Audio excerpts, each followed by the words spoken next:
गुजरातमधील छोटंसं पण धार्मिकदृष्ट्या अत्यंत महत्त्वाचं शहर पालिताना आता जगातलं पहिलं असं शहर ठरलं आहे जिथे नॉनव्हेजवर संपूर्ण बंदी घालण्यात आली आहे। जैन धर्माचं तीर्थस्थान म्हणून ओळखल्या जाणाऱ्या या शहरात 2014 साली सुमारे 200 जैन साधूंनी 250हून अधिक कत्तलखाने बंद करण्याची मागणी करत आंदोलन केलं होतं। त्यानंतर गुजरात सरकारनं मांस, मासे, अंडी विक्री आणि मद्य सेवन यावर कायदेशीर बंदी लागू केली। या निर्णयानंतर पालिताना पूर्णपणे शाकाहारी शहर बनलंय। इथं आता फक्त शाकाहारी रेस्टॉरंट चालतात आणि काही ठिकाणी तर कांदा, लसूण सारख्या पदार्थांवरही मर्यादा आली आहे।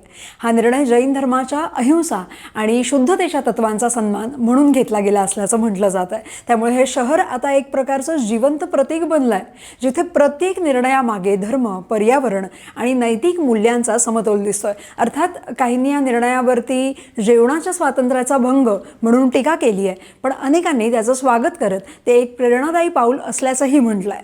पालितानात जैन, हिंदू आणि मुस्लिम अशा विविध समुदायांचे लोक राहतात, तरीही सर्वांना या नियमांचं पालन करावं लागतं।